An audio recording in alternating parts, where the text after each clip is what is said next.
U sklopu MIPRO aktivnosti otvaramo ovaj događaj pod naslovom Ženski energetski pogledi.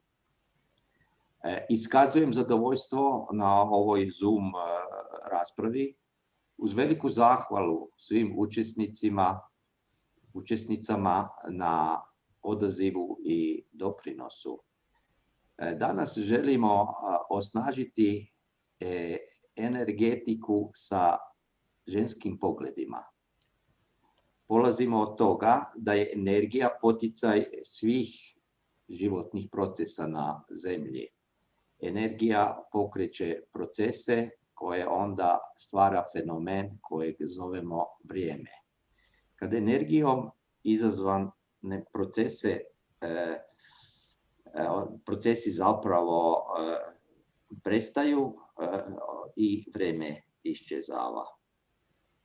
Dakle, to je neka teorija i zorni primjer je apsolutna nula. Dakle, ako iz materije isisamo energiju, onda zapravo sve stane i nema procesa i nema ni vremena. Htio sam s tim pokazati dimenziju i veličinu zapravo energije. Energija je globalni pokretački fenomen, stoga nam je osim materije najvažniji resurs na zemlji. I to moramo znati i o tome voditi računa. Jedna od najznačajnijih postignuća tehničke civilizacije je umjetno mobilizirana i usmjerena prirodna energija. U tom pogledu energetski sustavi na zemlji ulaze u novu eru po pitanju izvora i potrošača. Temeljem gore navedenih teza možemo reći da je energija pokretač ili gorivo procesa, pa onda kroz to doživljaja, odnosno postojanja vremena. Danas se bavimo ženskim pogledima na energiju s razlogom da smo svjedoci sve većem uspjehu žena u svim životnim okolnostima. Ta evidentna tendencija stvara novu kvalitetu u razvoju civilizacije. Značajno je da smo svjedoci sve većem broju ženskih udruga, asocijacija i predstavničkih tijela, preko kojih dolaze do jačeg iskaza gore navedene teze o ženskom zapravo stvaralačkom potencijalu. Tako imamo značajnu udrugu GVNet, Global Women's Network for Energy Transition, koji ima više od 1500 ženskih članova iz preko 100 zemalja. Oni stvaraju žensku ekspertnu energetsku platformu. Druga značajna udruga je SIGRE, Women in Engineering, za jačanje ženskog inženjerskog stvaralaštva, u čijem nacionalnom predstavništvu iz Hrvatske je i kolegica Minea Skok, koja je prisutna i u današnjem ovom razgovoru. Sve češće se osnuju razne ženske udruge, kao na primjer Women in Energy, koji je osnovan 2017. u Budimpešti sa sloganom "Nemoguće je provesti energetsku tranziciju bez žena". S tim se mi apsolutno slažemo. Najnoviji statistički pokazatelji govore da u području obnovljivih izvora energije 30% su zaposlene žene i evidentiran je daljnji rast u tom pogledu. Kako MIPRO ima svoju misiju da povezuje i transferira tehnologiju u svim segmentima društva i razvojnih smjernica, odlučili smo organizirati ovu Zoom raspravu u obliku video tabloida na kojemu sudjeluju eminentne žene koje djeluju u energetskom sektoru od od ministarstva, akademije, sve do malog poduzetništva. To su po abecednom redu: Ivana Šou-Jukić, direktorica firme Active Solera; Kristina Čelić, ravnateljica Uprave za energetiku Ministarstva gospodarstva i održivog razvoja; Vlatka Kamenić-Jagodić, direktorica sektora marketinga i korporativnih komunikacija Končar elektroindustrije;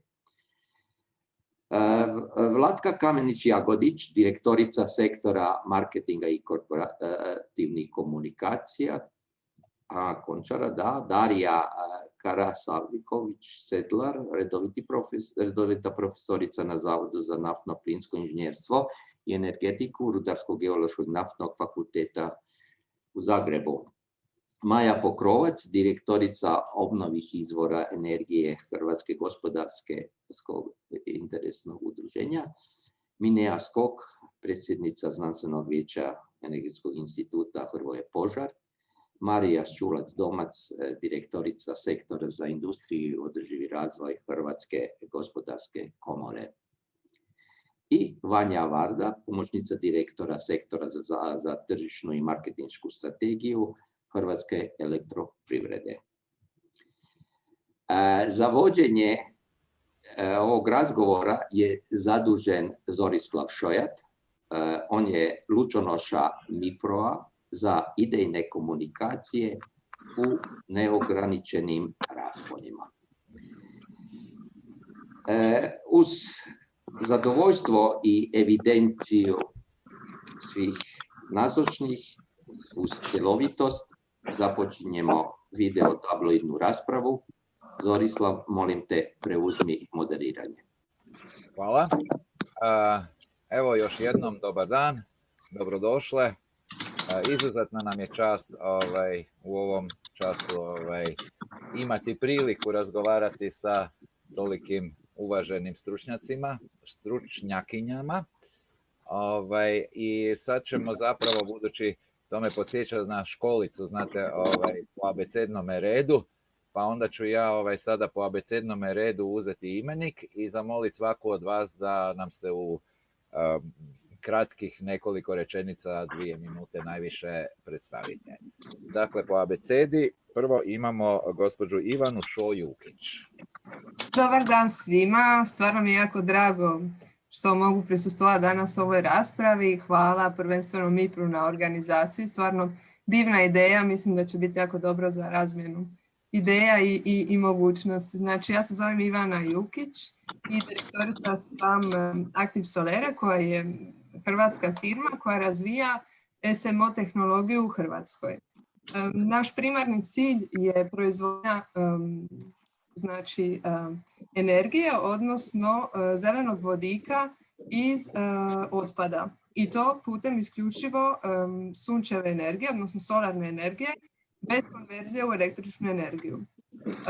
Znači, naša glavna ideja je proizvodnja čiste energije, energetskih vektora, a istodobno i rješavanje pitanja zbrinjavanja otpada, i to sa jednom karakteristikom koja je negativne CO2 emisije. Evo, hvala lijepa. Netko je uključio share screen, molio bih kod god je uključio share screen da ga isključi, jer imamo inače nekakav kristal audio. To je. Lucija Niklas. Dakle, idemo dalje po abecednom redu. Gospođa Kristina Čelić. Dobar dan svima, lijepi pozdrav iz Ministarstva gospodarstva i održivog razvoja. Evo nas zapravo u jednom interesantnom društvu. Mi se sve manje više poznajemo, ne možda sve kolegice, ali evo, dosta i surađujemo međusobno. Pa moje kratko predstavljanje da sam odnedavno ravnateljica Uprave za energetiku u ministarstvu, a zapravo da sam već preko 30 godina što u Končaru, što u ministarstvu, što u privatnom sektoru zapravo u ovom području energetike. Doktorica sam znanosti, polja elektrotehnike i evo, energetika, moj poslovni radni životni vijek. Hvala. Gospođa Vlatka Kamenić-Jagodić. Dobar dan svima, poseban pozdrav organizatoru i naravno svim panelisticama, ali svima onima koji su izdvojili vrijeme posjetiti ovaj današnji panel, odnosno webinar. Eto, ja nisam inženjerka po struci, kao većina ovih dama ovdje, no međutim nekako je cijeli moj poslovni razvoj bio u energetici. Zaposlila sam se prije 22 godine u HEP-u, gdje sam provela 20 godina i stekla vrijedna znanja, radila sa divnim ljudima, prije u financijama, nakon toga razvoj proizvoda i usluga, strateški marketing, tržišna strategija, da bih se nakon 20 godina odlučila okušati i u realnom sektoru i tako sam posljednje 2 godine ovdje u Končaru, gdje sam upoznala sustav koji u stvari nisam vidjela kao takav iz HEP-a, iako smo zajedno puno surađivali i na neki način cijeli ovaj elektroenergetski sustav Hrvatske smo zajedno i razvili. Jako mi je drago da sam danas ovdje u ovom stvarno dobrom društvu. Također s mnogim kolegicama se poznajem, zajedno smo surađivali, vjerujem da one koje nisam imala priliku osobno upoznati da ćemo to učiniti i nakon ovog panela. Hvala lijepa. Po abecednom redu dalje je Darija Karasalihović-Sedlar. Da li je s nama? Darija? Ali ja se ne mogu, evo ga, jesam, nisam se mogla odmutati. Evo, lijep pozdrav svima, hvala na pozivu. Ja sam Darija Karasalihović-Sedlar, redovita profesorica na Rudarsko-geološkom fakultetu, Sveučilištu u Zagrebu. Voditeljica sam inače smjera energetika na studiju naftnog inženjerstva.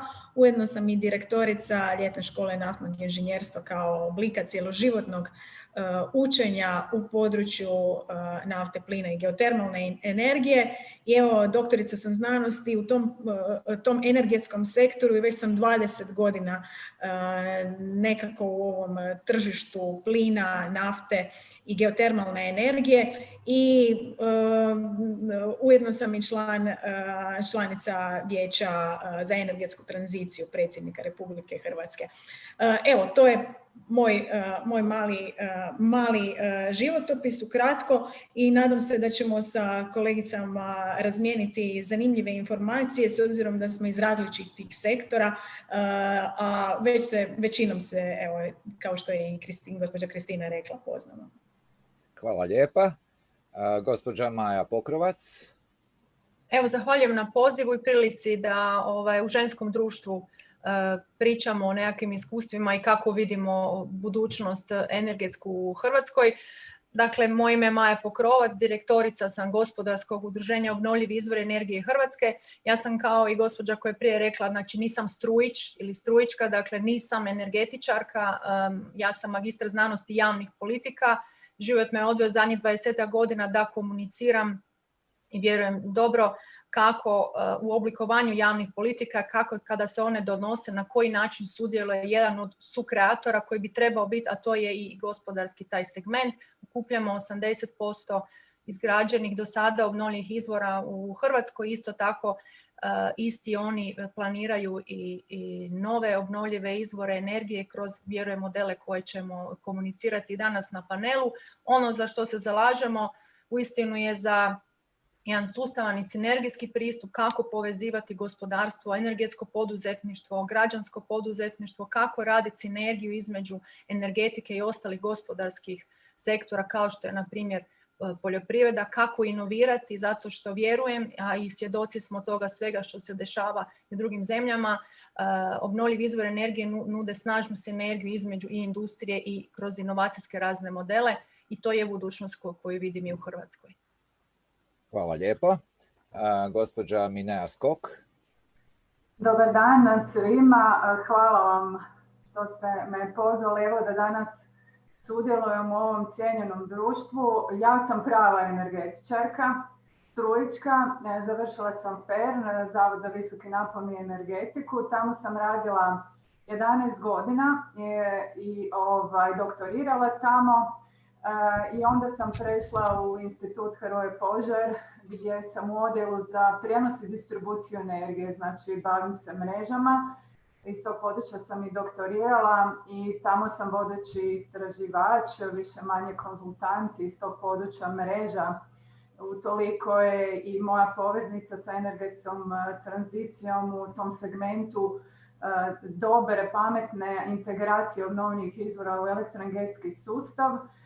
Ujedno sam i predsjednica znanstvenog vijeća Instituta Hrvoje Požar od nedavno, dvostruka predsjednica i žena u inženjerstvu SIGRE-a. I ono što mi je posebno drago, osim tog mog konzultantskog segmenta, je i rad, još sam vanjski suradnik na FER-u, na Zavodu za visoki napon i energetiku, u tom segmentu znanstvenog i obrazovnog dijela kojeg zapravo od uvijek volim, tako da evo na neki način diversificirano. Hvala lijepa. Zatim imamo gospođu Mariju Ščulac-Domac. Dobar dan, lijep pozdrav svima. Evo, veseli me danas biti u vašem društvu Akademiče Skala i gospodine Šojer. Hvala lijepo na pozivu za sudjelovanje i naravno prije svega me veseli biti u društvu svih ovih divnih dama i kolegica. Pa evo, dakle, moje ime je Marija Ščulac-Domac i radim u Hrvatskoj gospodarskoj komori, direktorica sam sektora za industriju i održivi razvoj. Inače, područjem energetike, okoliša, klime, pa i održivim razvojem i društveno odgovornim poslovanjem bavim se više od 25 godina. Evo, ja spadam ovoj grupi inženjerki, dakle diplomirala sam i magistrirala na Fakultetu elektrotehnike i računarstva u Zagrebu. Profesionalnu karijeru započela sam radom u Hrvatskoj gospodarskoj komori, kao što sam i rekla gdje i danas radim. U međuvremenu sam 10 godina provela u Fondu za zaštitu okoliša i energetsku učinkovitost i u državnoj upravi. Bila sam pomoćnica direktora fonda, nadležna za energetsku učinkovitost i obnovljive izvore i pomoćnica ministra u tadašnjem Ministarstvu zaštite okoliša i energetike.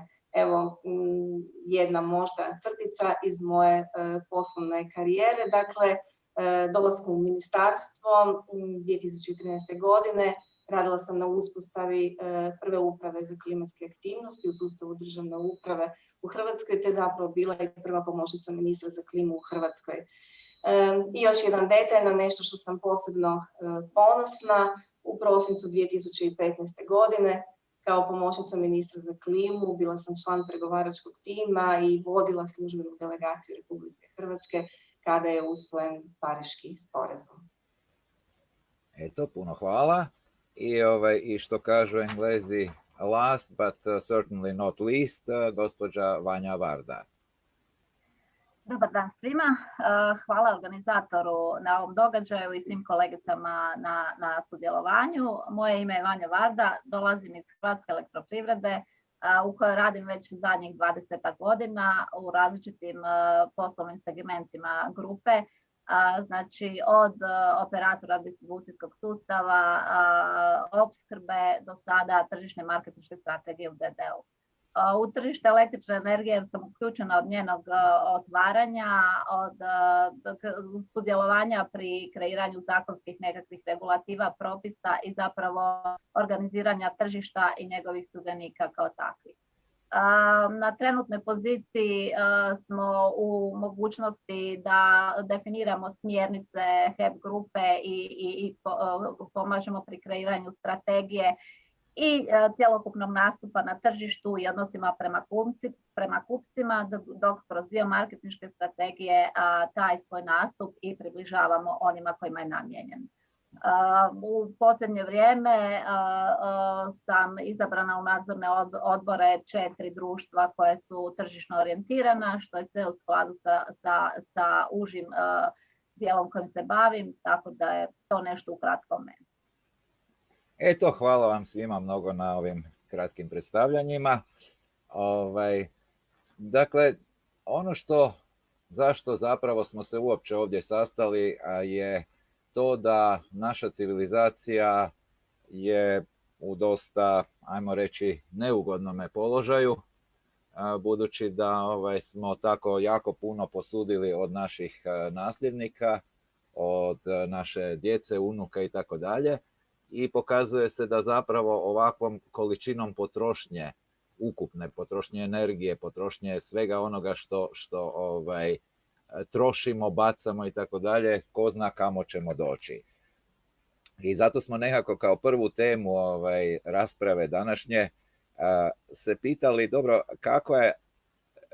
kakvu strategiju globalnu, znači svjetsku strategiju, a onda naravno posljedično i lokalnu strategiju, jer cjelokupni ljudski sustav, civilizacija naša je jedan veliki sustav koji se mora uklopiti i u zemljin ekosustav. Mi smo ovdje malo zagreznuli pa smo se rasklopili dosta od zemljinog ekosustava, a glede na to, i to je zanimljivo da se za vrijeme pandemije bitno pokazalo da je veliki problem nastao u prijenosu materijalnih dobara sa jednog strane na drugu, a energija svakako spada u materiju, za razliku od informacija koje uspijevamo prenositi jako lako još uvijek, i s uporabom velike količine energije. Dakle, tu su jako, jako široki problemi. Koliko trošimo i zašto toliko trošimo? Koliko bacamo i zašto toliko bacamo? Da li se isplati reciklaža ili je bolje proizvoditi trajne proizvode? Dakle, sve te stvari su izuzetno intrigantne. Pa ćemo zato sada krenuti sa upravo tom nekakvom strategijom očuvanja našega planeta i očuvanja naše predivne zemlje koja, eto, hvala Bogu, još ima i šuma i mora i nismo ju pretjerano uništili. Kao prvu bi onda zamolio gospođu Vanju Varda iz Hrvatske elektroprivrede, koji uzgred budi rečeno, HEP je dugogodišnji suradnik, 40 godina surađuje HEP sa Niprom. Da nam gospođa Varda malo ispriča o svom viđenju mogućih strategija budućnosti, kako da prevladamo ove krize koje sve više i više dolaze u energetskom sektoru prvenstveno, ali i inače. Ključne smjernice su već poznate na razini Europske unije i fokus je nekako stavljen na energetsku učinkovitost, obnovljive izvore energije i napredne mreže.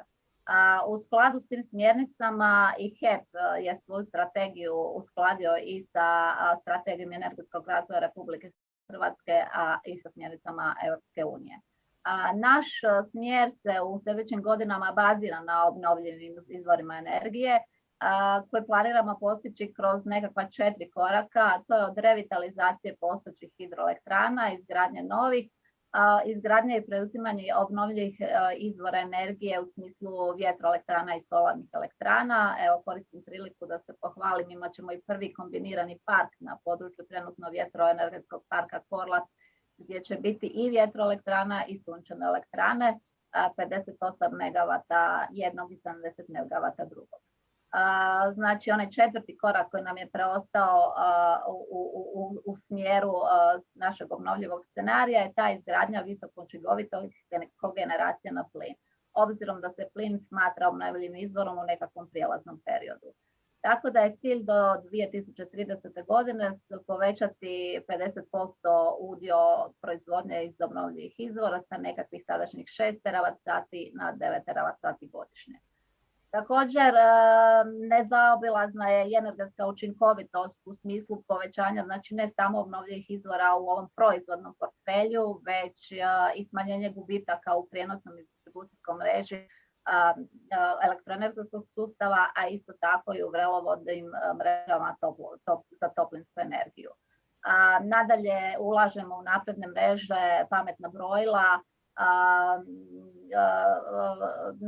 Nećemo zaboraviti naš projekt e-mobilnosti, znači širenja mreže punionica za punjenjem električnih vozila. I zapravo bih rekla da je HEP nositelj te energetske tranzicije u zeleno gospodarstvo. Svim ovim investicijama koje u posljednjih godinu dana i ovu sljedeću je planirano nekakvih 3,5 do 4 milijarde kuna. Mislim da smo pokretači gospodarstva hrvatskog, a i u pravom smislu te riječi smo energija koja pokreće Hrvatsku. Znači pokrećemo ljude, strojeve, ideje, sve ono što ste rekli da energija zapravo je nekakva interakcija između ljudi do samog njenog primarnog oblika. Evo, sada smo, ko je opet, molim vas, nemojte uključivati share screen, kogod to bio. Hvala. Hvala vam lijepa. Evo sad smo vidjeli jedan gospodarski zapravo pogled otprilike u to što se planira i kako bismo išli. Samo za drugu publiku koja ne zna, zapravo smo cijeli razgovor zamislili tako da po dvije uvodničarke ukratko kažu nešto o području, a zatim ćemo imati kratku raspravu između nas 10.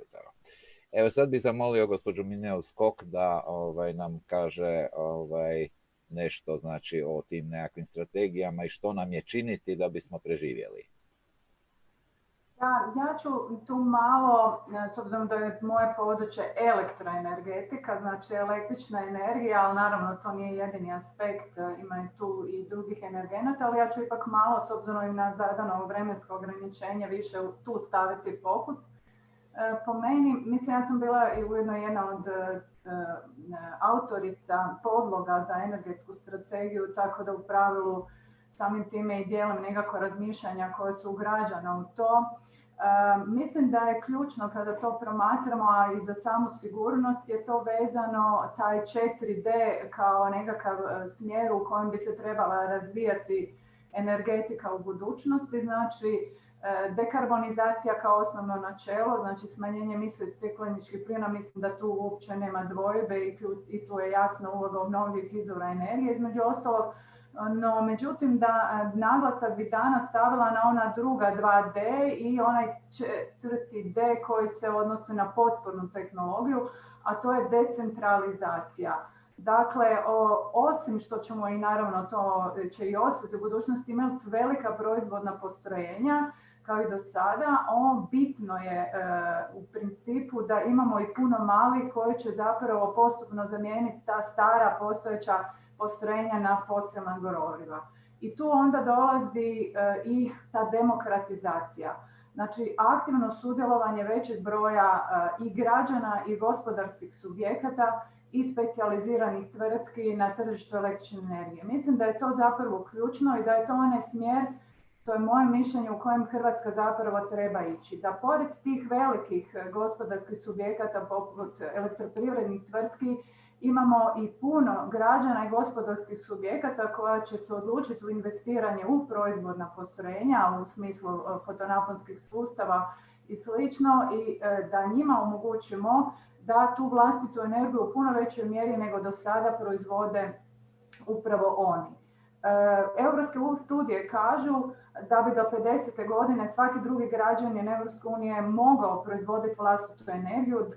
Raspolažemo s tim podacima da u Njemačkoj već sada 50% instaliranih kapaciteta sunčanih elektrana čine ti fotonaponski sustavi na obiteljskim kućama i stambenim zgradama. U Hrvatskoj se taj smjer vidi, no međutim još uvijek trenutačno to nije tako. Evo jedan podatak, mi smo krajem 20. godine imali 855 kućanstava od 2,3 milijuna kućanstava koji su ugradili i te fotonaponske sustave postali korisnici postrojenja za samoopskrbu. I ono što je zapravo čudno na prvu, da se zapravo oni pojavljuju u županijama u kojima to sunčevo zračenje nije najjače. To su Varaždinska, ok, možda je to vezano u Solvis, i Osječka županija.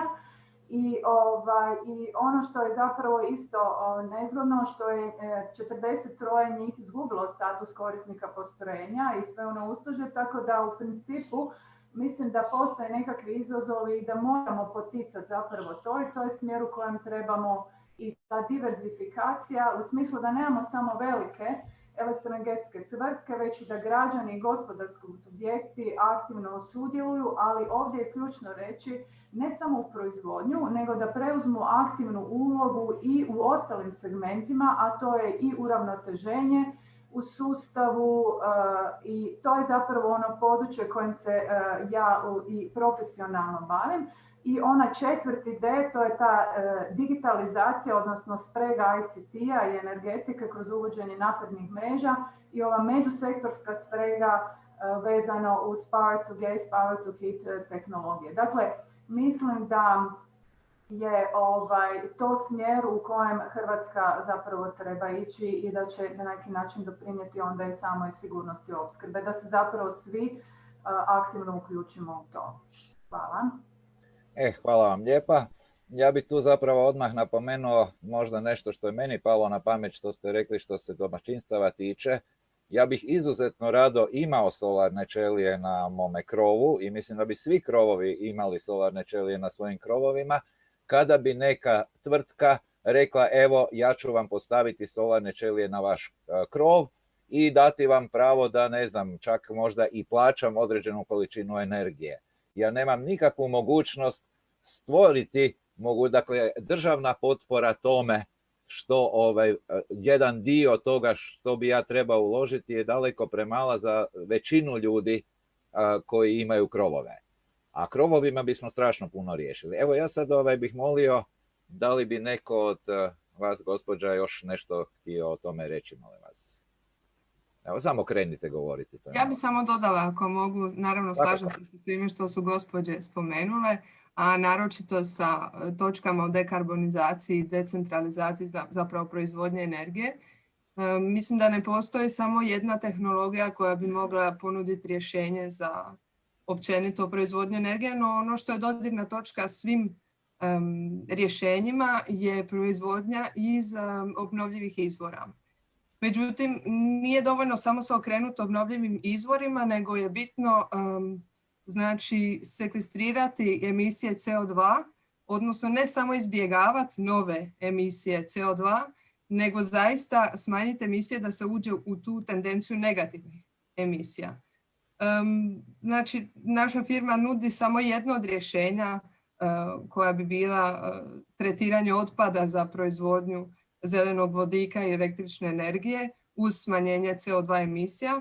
Međutim, priča treba biti otvorena jednom sinergističkom pogledu i stvaranjima novih partnerstva koja bi ponudila cjelokupnu priču na nivou čitave jedne države ili regije u kojoj Hrvatska je. Znači, ono što po mom mišljenju je važno je zapravo taj pristup prema obnovljivim izvorima energije i negativnim emisijama CO2. Evo, ima još netko nešto, molim vas. Ovo je jako zanimljivo. Izvolite. Evo, ako dopustite, također nešto malo prokomentirati, apsolutno se slažem što su kolegice prethodno rekle. S obzirom da dolazim iz Hrvatske gospodarske komore, možda ne bih ulazila sada u tehnološke i tehničke detalje, nego bi se više osvrnula na aktualni trenutak i aktualno okruženje i uvjete, a tema nam je globalna i lokalna strategija energetske sigurnosti i očuvanja planeta. Dakle, znamo u kojim uvjetima živimo, pandemija, aktualna pandemija pokazala je da mnoge stvari u životu i poslu ne možemo i ni na koji način ne smijemo uzimati zdravo za gotovo. Sigurnost pa i energetska u koju smo vjerovali ipak više nije i ne može se smatrati jednom apsolutnom kategorijom. Dakle, nadovezujući se na ovo što su kolegice rekle, apsolutno treba povećavati lokalnu proizvodnju energije. To je definitivno najbolji zalog energetske sigurnosti o kojoj govorimo. I ono što je danas isto, što su spomenule kolegice, energija na vlastitom krovu, znači energija koja se proizvodi na vlastitom krovu ili se sprema u vlastitoj energiji, teško može zaustaviti globalna kriza, vremenska nepogoda ili neka nova pandemija. Evo, to su neki novi elementi koji su nam sada inputi, koji nam definiraju i poslovanje u energetici. Možda ih prije nekoliko godina definitivno nismo uzimali u obzir. Da, to je jako važno što ste spomenuli pojam sigurnosti. Ja se evo tako uz ostalo bavim godinama kompjuteristikom, dakle znanošću koja se bavi kompjutorima. I uistinu je zanimljivo da se strašno puno raspravlja o sigurnosti podataka, o sigurnosti prijenosa informacija, o sigurnosti, međutim izuzetno malo se ulaže razmišljanja o sigurnost preživljavanja. A to je upravo ovo što smo sada spomenuli. Ako iz bilo kog razloga, bilo kompjutorskog razloga ili nekog drugog razloga, cijelo jedno područje ostane bez banaka, ostane bez energije, ostane bez komunikacije i tako dalje, moramo razmišljati upravo o tome. Ako lokalno stvari imamo, onda je puno lakše. Kao što je bio i problem kvasca u ostalom u Hrvatskoj na početku ove pandemije. Ako se mogu slobodno nadovezati, ja se ispričavam kratko na ovu temu iz cipela proizvođača opreme i elektroenergetskih rješenja, ali isto tako kad pričamo o lokalnom i koliko je to važno za razvoj, u konačnici za nova radna mjesta i za razvoj lokalne sredine.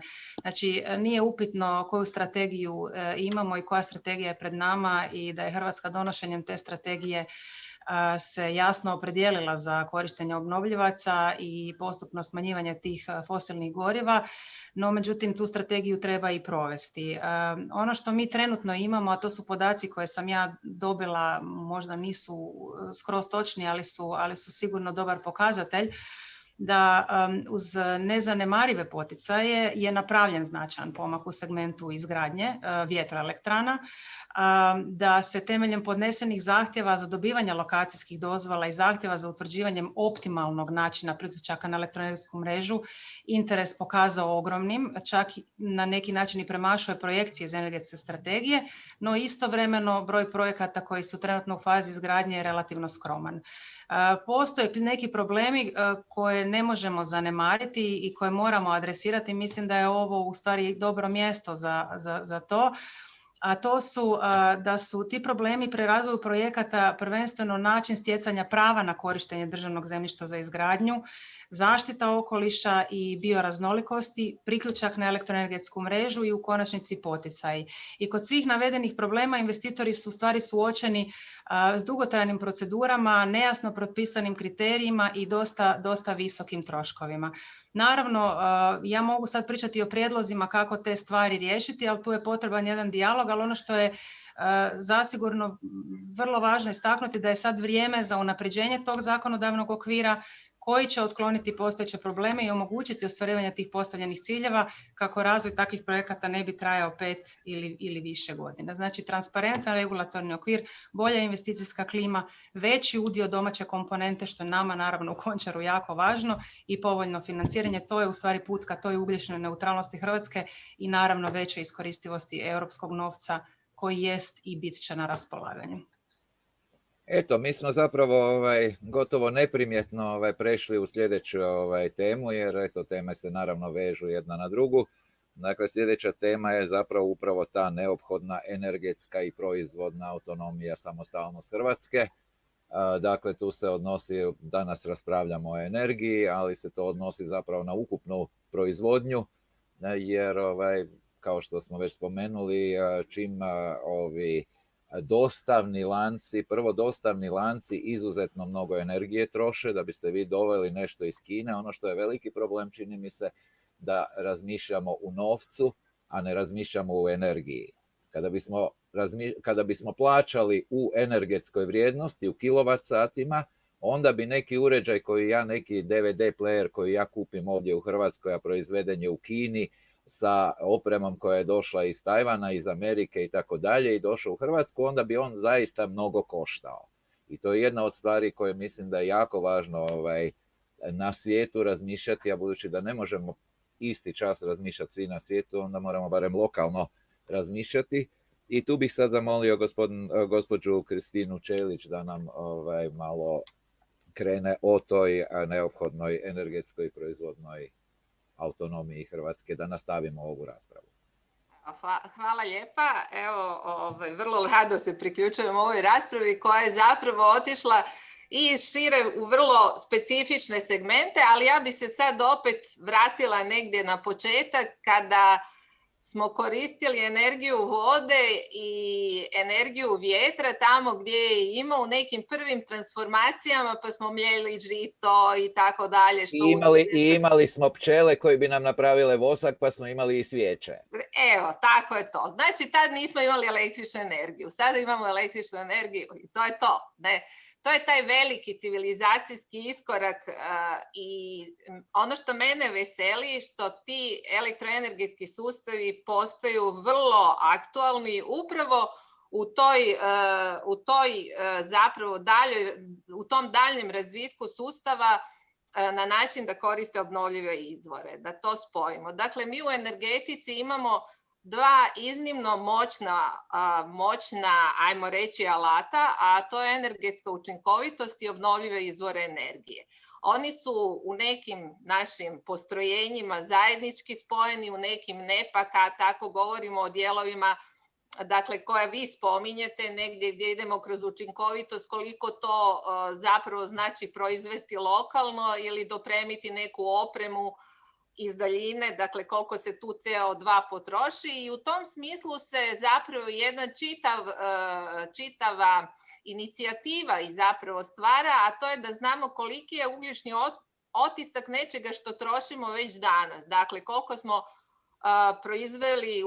koliko smo utrošili energije i CO2 pri tome proizveli da bi ostvarili neki proizvod, od jednostavnog, dakle uzgajanja povrća ili nečega, njegovog transporta do stola ili do vrlo složenih elemenata nekih sustava.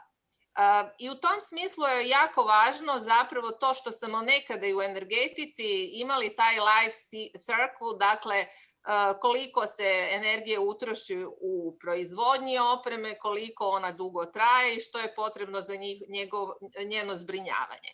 O svemu tome se naravno razmišlja kada gledate energetsku strategiju i kažem, kroz ta dva naša moćna mehanizma energetske učinkovitosti i obnovljive izvore mi ćemo biti u stanju zaista smanjivati u užem energetskom sektoru ovaj otisak koji mi radimo, dakle na proizvodnji CO2. Međutim, ono što je jako bitno je kako mi zamišljamo te naše sustave u budućnosti, jer vidimo da su ti sustavi mogu biti lokalno samodostatni, pa na razini dakle, nekoga grada, na razini neke općine ili na razini države. Dakle, sve skupa ima neku svoju veličinu i sve ima neko svoje vrijeme. I tu je ona vaša konstatacija od početka o tom vremenu meni jako bitna, jer u elektroenergetici, u velikim sustavima, mi govorimo o vremenu od 10 godina u kojima planiramo naše projekte i govorimo o mikrosekundama u kojem se kupcima isporučuje električna energija i u kojima se događaju neki poremećaj u tom sustavu. Dakle, planiramo i gledamo dugoročno, djelujemo tog trenutka zapravo upravo na tim internetskim platformama koje su brže i od naših misli ponekada. Što treba učiniti, naravno. Sad u tome svemu treba promišljati našu budućnost energetike i mi smo po našem mišljenju u ovom trenutku na stupnju razvoja u kojem mi možemo odvojiti količinu potrošene energije od onoga što ta energija isporučuje gospodarstvu i društvu u cjelini.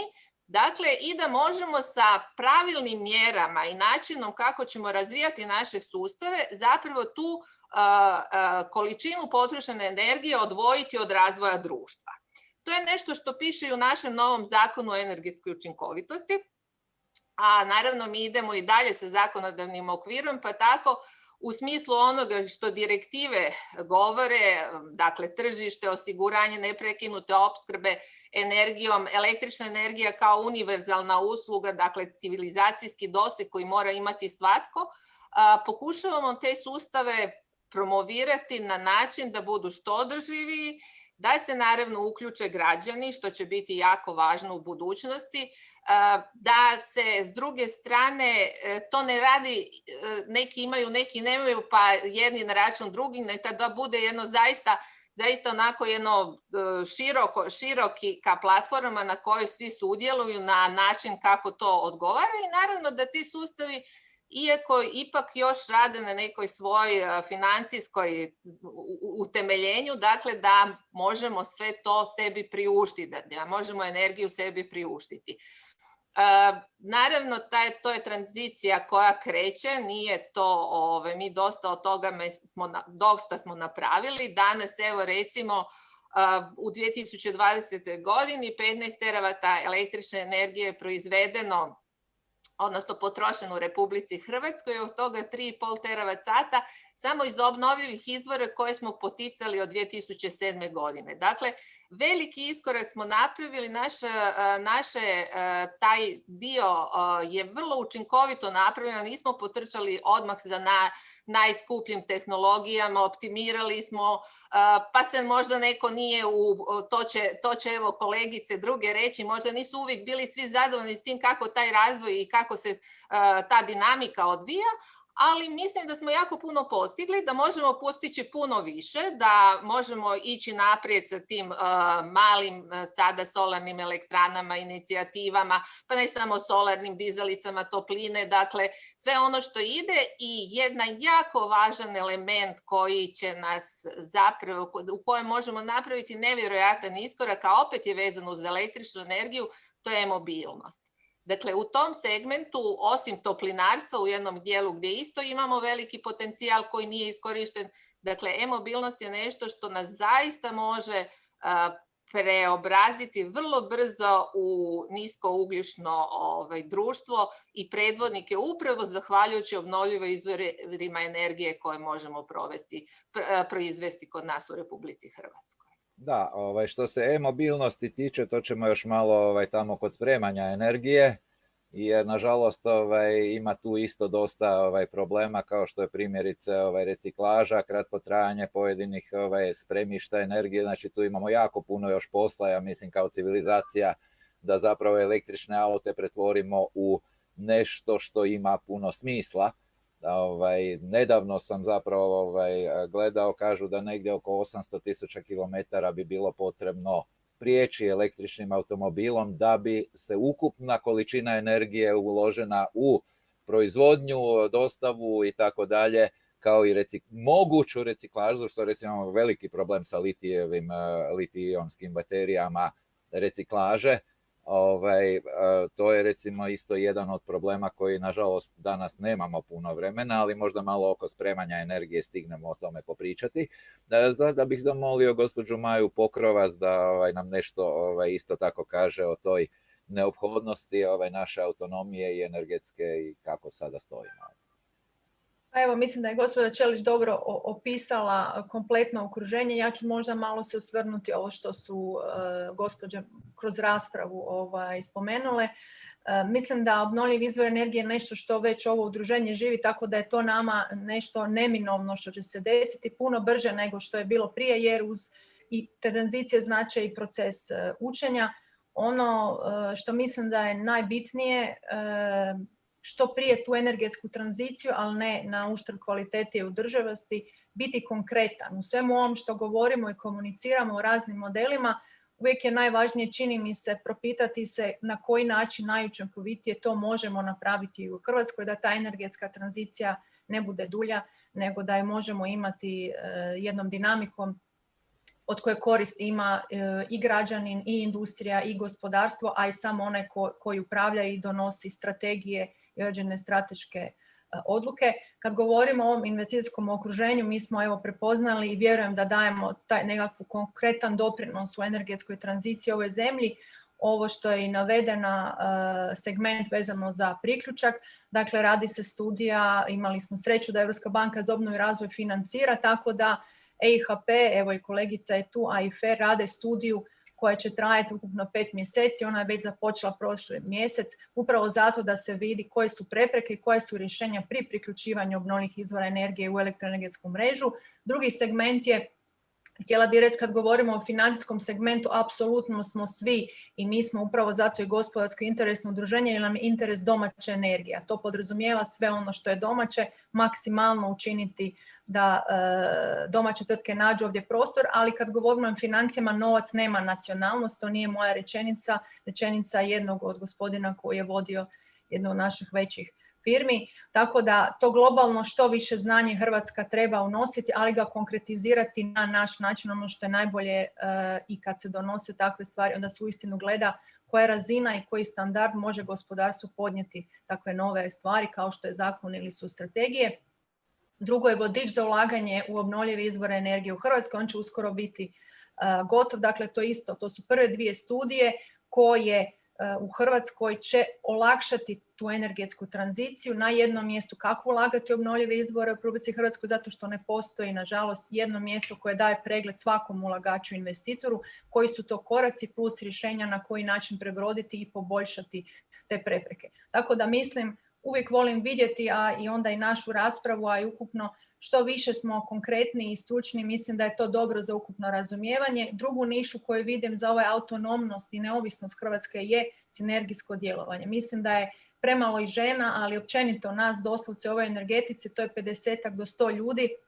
Dovoljno smo mali da Hrvatska može biti puno snažnija u ovoj tranziciji. Voljela bi spomenuti otoke, dakle u tranziciji na otocima također se puno komunicira.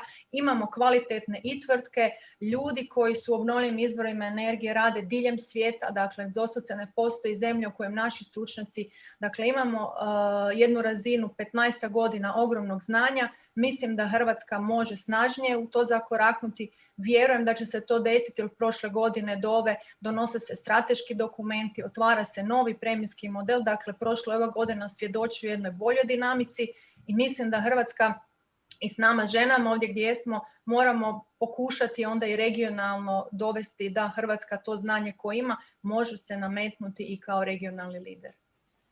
Evo, jel bi se neko htio još javiti, molim? Ako mogu ja, s obzirom da je kolegica spomenula otoke i autonomiju, a kao hrvatska elektroenergetska kompanija, mislim moram spomenuti otok Vis, gdje smo izgradnjom solarne elektrane na Visu osigurali energetsku neovisnost tog otoka. On je zapravo samodostatan i naša intencija svih ovim solarima i vjetroelektranama što ih gradimo po otocima osigurati tu njihovu lokalnu samoodrživost i na taj način poduprijeti našu misiju i viziju sigurne opskrbe svim građanima Hrvatske. Apsolutno je potrebno imati fleksibilan i održiv portfelj, pa to je jedan od razloga zašto diversificiramo te svoje izvore i energente i zapravo imamo različitu proizvodnju iz različitih izvora i još na taj način doprinosimo dodatnu sigurnost. Da. Ovdje bi valjalo istaknuti činjenicu da Europska unija je pokrenula poseban program o pametnim otocima, dakle Smart Islands, i zapravo Hrvatska strateški je jako zainteresirana za taj program. Europska unija financira to i na neki način energetska neovisnost ili obnovljivi izvori energije i sve ostale usluge koje idu s tim, su od izuzetnog značaja za revitalizaciju i razvoj naših krasnih otoka. Tako da mislim da ovo što HEP čini u tom smjeru je izuzetno važno i da bi zapravo trebalo još pojačati i povući europska sredstva da se naši otoci razvijaju u tom smjeru. Da, a osim toga možemo isto staviti da i većina naše zemlje na neki način, budući da smo jako razgranati i poprilično raznoliki, da zapravo bismo mogli slični model otocima primijeniti na mnoga područja Hrvatske. Neovisno o tome što nas ne razdvaja more. Evo ako smijem dopuniti, evo pokret otoka vodi još jedna žena, Maja Jurišić, tako da još jedan dodatna motivacija da sljedeći put na ovakvoj raspravi bude pozvana i kolegica koja vodi pokret otoka. Evo, mi smo zapravo dotakli dosta tema, među ostalim smo dotakli i temu tome kako proizvoditi, spremati i ostalo, jer začudno, ali istinito, relativno nedavno sam postao svjestan začudne činjenice da postoji, čini se, dosta ljudi koji misle da se električna energija može spremati u žicama, jer svi znaju da samo tu priključe i da je to to. A to nije tako, dakle mi moramo, ovo što je bilo rečeno, one mikrosekunde reagirati ili čak ispod mikrosekunde kada dođe do promjene potrošnje, jer ona energija koja se negdje generira isti čas se mora i trošiti u istom omjeru. Pa bih sad zamolio gospođu Vlatku Kamenić-Jagodić da nam nešto malo kaže, budući da Končar, koji isto tako već godinama sa MIPRO-om puno isto tako radi na tim problemima spremanja, distribucije i tako dalje. Da, evo, baš je malo prije kolegica Vanja u stvari napravila dobar uvod u tu priču sa Visom. Mi smo jako ponosni na tu elektranu, naravno i zahvalni HEP-u što smo to zajedno odradili i prošle godine pustili u pogon. I kad govorimo o samoodrživosti i samodostatnosti, uvijek se nametne ta sunčana elektrana koja u prosjeku zadovoljava polovicu potreba za električnom energijom otoka Visa. Kada bi izgradili još jednu takvu elektranu, onda bismo došli do te energetske samoodrživosti i samodostatnosti cijelog otoka. No, međutim, napravit ćemo svakako jedan korak ka tome do kraja ove godine kada planiramo ugraditi i sustav baterijskog spremnika električne energije snage 1 MW koji ima mogućnost pohrane 1,44 MWh električne energije koji je kompletno razvijen i proizveden u Končaru. I taj u stvari spremnik će se koristiti za pružanje usluga uravnoteženja elektroenergetskog sustava, ali i za očuvanje stabilnosti mreže na otoku Visu.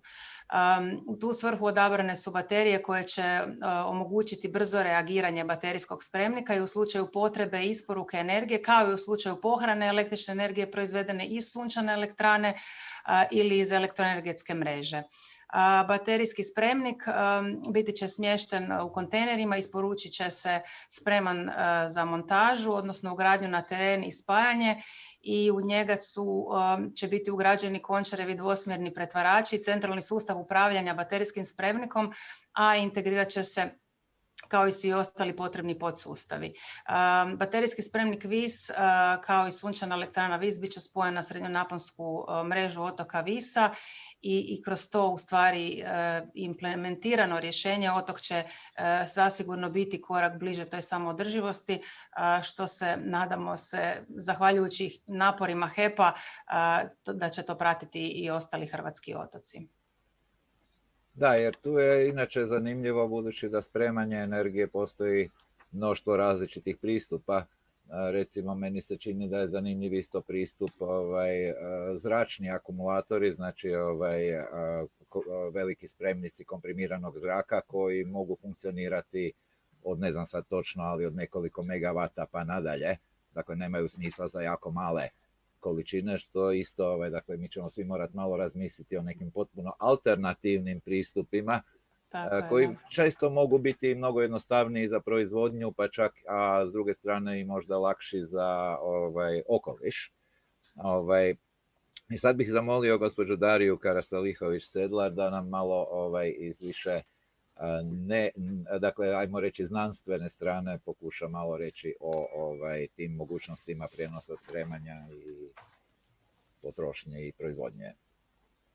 Pa evo ga, ja sam ovdje predstavnik, kako bi jedan moj kolega, dragi moj energetičar, profesor Dujić, koji je jedan od velikih zalagatelja za obnovljive izvore energije, rekao dio fosilnog lobija. Ali ja nisam dio nikakvog lobija, ja jednostavno učim kao što sam i studirala i kasnije radila u ovom dijelu sektora koji pokriva proizvodnju iz konvencionalnih ležišta, gdje smo kroz zapravo proizvodnju na tržištu nafte i plina i sada već i geotermalne energije došli do toga da je Hrvatska ima jako dugu tradiciju u proizvodnji energije i da upravo za budućnost će jako biti bitno uključiti sve sudionike, pa tako i sudionike iz ovog dijela fosilnog, kako bi se za budućnost osigurale tehnologije koje će nam pomoći da u energetskoj tranziciji zapravo ostvarimo onu fleksibilnost energetskog sustava koja će biti neminovna. Fleksibilnost će postati jedan od preduvjeta, a upravo u tome mogu pomoći postojeće tehnologije koje su kod konvencionalnih izvora energije i fosilnih izvora energije bile upotrebljavane godinama i gdje je Hrvatska stekla veliko iskustvo, pa tako kroz primjerice procjenu geološkog potencijala imamo ogromne mogućnosti za CCUS projekte unutar kojih će biti jako bitno pohraniti taj CO2 koji će neminovno se i dalje proizvoditi kroz različite oblike proizvodnje. S druge strane, geološki potencijal skladištenja energije će biti jako bitan i kod skladištenja vodika, ako hoćemo. U prvom trenutku će to biti bitno kroz skladištenje prirodnog plina, a kasnije vodika ili možda komprimiranog zraka. I za to Hrvatska isto tako ima značajan potencijal. To su tehnologije koje se trenutno razvijaju, dok skladištenje prirodnog plina, Hrvatska već ima jedno podzemno skladište prirodnog plina i radi se na razvoju još jednog podzemnog skladištenja plina. Upravo u tom tranzicijskom razdoblju uloga prirodnog plina će biti jako bitna, pa tako i ovaj LNG terminal sigurno doprinosi tome da Hrvatska osigurava i tu svoju sigurnost energije kroz osiguranu opskrbu i kroz dobavni pravac koji je diverzificiran na ovaj način. Više nemamo samo kopneni dolazak, nego imamo i opskrbu putem mora, znači putem LNG-a. I u tom segmentu sigurno prirodni plin može pomoći za dekarbonizaciju u ovom sljedećem razdoblju. Nakon 2030. godine će ta uloga plina sigurno se smanjivati, a paralelno s time moramo osnaživati tehnologije koje su nam već poznate, a koje su bile korištene i za proizvodnju nafte i za prirodnog plina, a koje se tiču danas geotermalne energije. Hrvatska leži na 60% višem geotermalnom gradijentu područja nego što je to ostatak Europe sa preko 500 megavata potencijala i imamo 40 bušotina na kojima je već potvrđen geotermalni potencijal.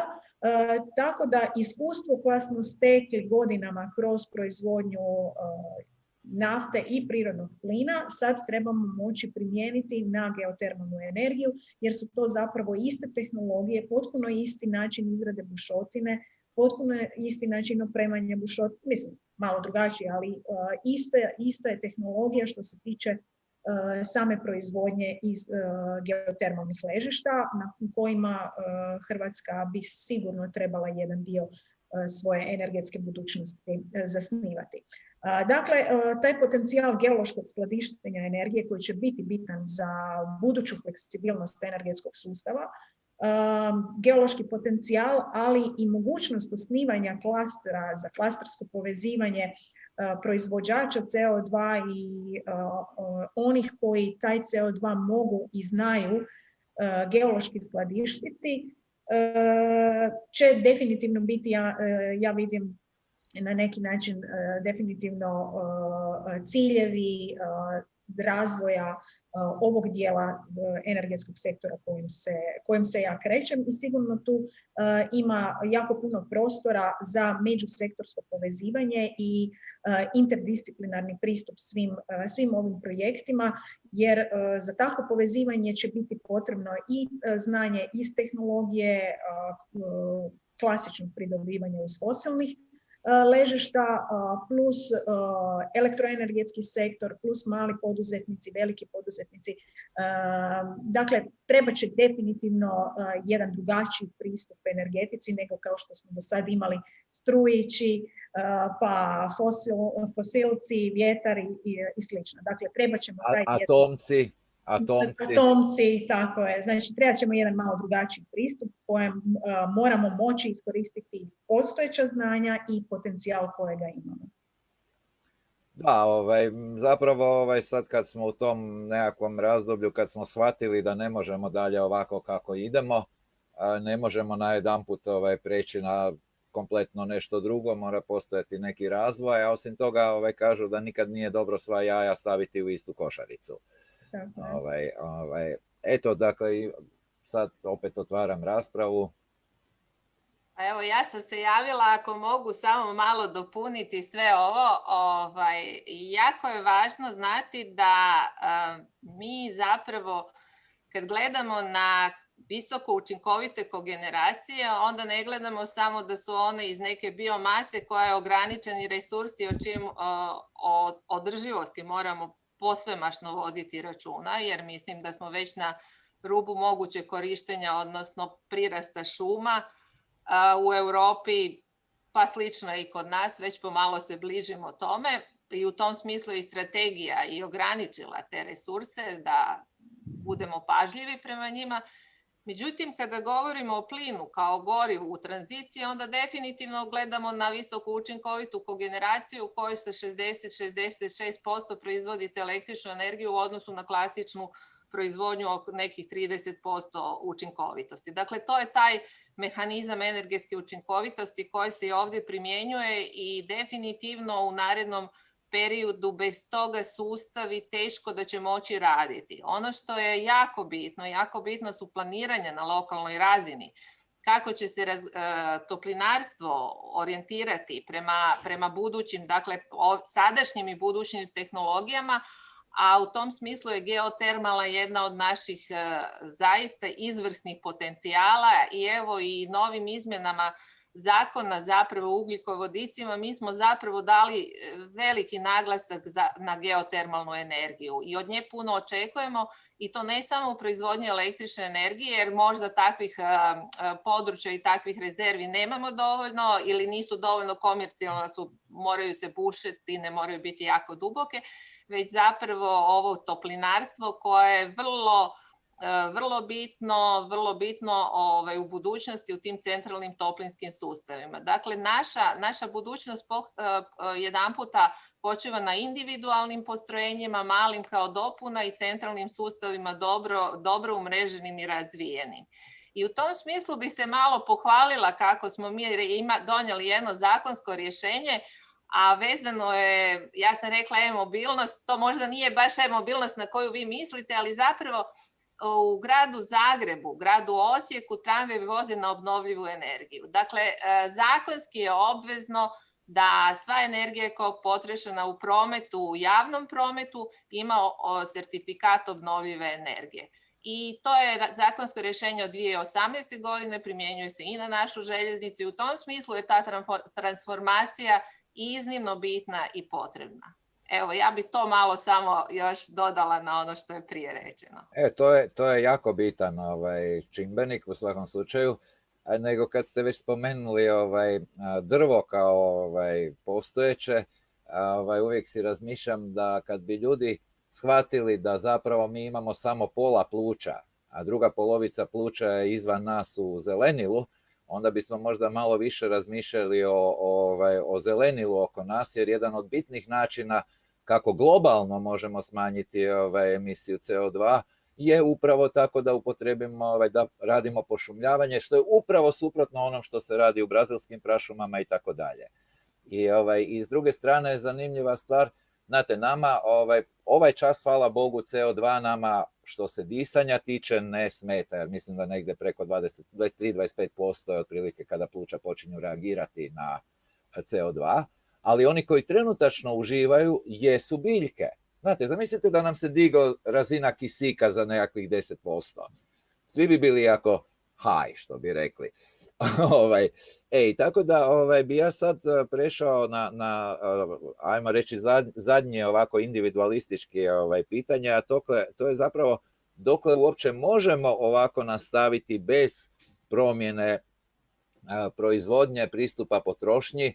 Dakle, velim, bilo bi šteta da civilizacija nestane sa ovoga planeta, ali ništa se neće dogoditi ako mi nestanemo, jer će planet se uvijek snaći. Znate. I mi isto si dižemo temperaturu kad imamo viruse, a mi baš i nismo nešto veći od najmanjih virusa kad nas usporedite sa veličinom zemlje. Pa bih sad zamolio gospođu Ivanu Šo-Jukić da nam malo kaže o toj potrebi promjene.